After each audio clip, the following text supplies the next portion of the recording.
Hi everyone, it's me Rita back with another video. Today I'm going to talk up to you about the different types of abuse. But before I start talking about that, please, if you haven't already subscribed, please subscribe to my videos, like them, and I do really appreciate the comments. It's going to help other people in the long run feel more comfortable to comment, especially if they've gone through something or if they have a question. So I truly appreciate every comment from the bottom of my heart. Even if this video doesn't apply to you, it might apply to someone that you care about. And really, I'm not looking for 1 million subscribers. What I'm looking for is to get my message across and to help someone who might truly need it. Once I've accomplished that, which I have had some people private message me, I truly appreciate that. I feel like I'm accomplishing something. That's my goal, is to help people who are in need. I want to point you in the right direction and get you the information that counts. Domestic abuse or abuse of any kind is something that, if it's not happening to us, we sometimes want to brush it under the rug. We don't necessarily want to talk about it. It's kind of one of those things like, I don't know, racism. If it's not happening to us, out of sight, out of mind kind of thing, maybe the problem will go away. Well, this is a problem that doesn't go away, and it's a problem that we really need to face head on and just deal with. We need to take care of it and find out how we can handle it. Okay, so let's get into it. Now I'm going to talk to you about the different types of abuse. The first type of abuse is physical. Normally, when we think of the word abuse, physical abuse is automatically one of those things that we associate abuse with. Physical abuse can consist of anything from hitting, punching, slapping, hair pulling, physical restraint, strangling, elbowing, just many different things, poking, pinching, even little things like that are considered physical abuse. As I said earlier, when these things happen repeatedly with the intent to harm, then it becomes abuse.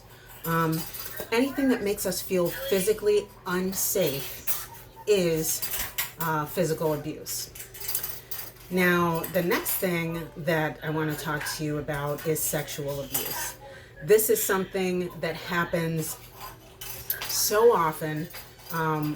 We hear about sexual abuse, we automatically think of things such as rape. A lot of people don't realize that in a domestic abuse situation, women are raped and they're married. They're in a relationship with the person. If they're dating, they can be sexually abused, especially by an abusive person. The odds of being sexually abused are very high. As we know, this also happens to children far too often. One of the things that you're going to find in my description are the phone numbers for the Domestic Abuse Hotline, the Suicide Prevention Hotline, and also the Child Abuse Hotline as well. So please look in the description if you know anybody who you might need to share those phone numbers with. Someone may withhold sex or use sex as a weapon. Withholding sex is also a form of emotional abuse. And all of the different types of abuse kind of go hand in hand, and they kind of blend together. They can all be used in groups or just one right after another, unfortunately, in different situations. The next one I'm going to talk to you about is verbal abuse, and that's exactly what it is. We know words can definitely become weapons. If someone tells you something and you hear it over and over and over again, especially if it's something negative. Now, this doesn't just apply to domestic abuse. This can apply to someone at work, someone who's supposedly your friend, your children. Words cut like a knife. Words leave emotional scars and leave emotional wounds. Okay, and they can definitely also be used as a weapon. But as I was saying, if someone tells you the same thing enough times, you're going to eventually believe it. If someone tells you you're never going to be with anybody else, nobody's going to care about you because you're ugly, you're not smart enough, you don't have enough money. If somebody keeps telling you those things, eventually it is going to get inside of your head. And that's why I mentioned in another video, positive affirmations.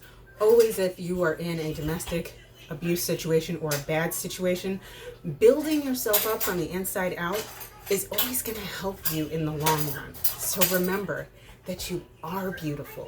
You are worth something, and you don't deserve to be in a situation that is not healthy for you physically, mentally, and spiritually.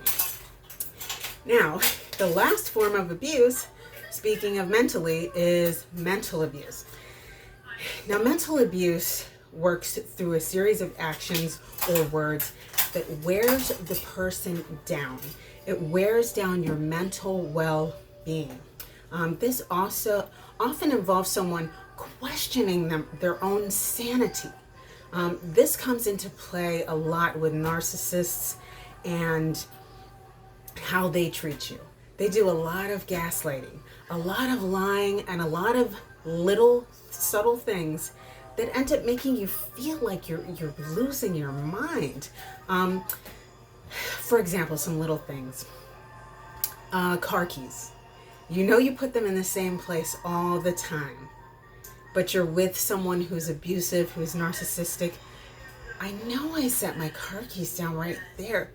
Where did they go? The narcissist or abuser has moved them to a different location.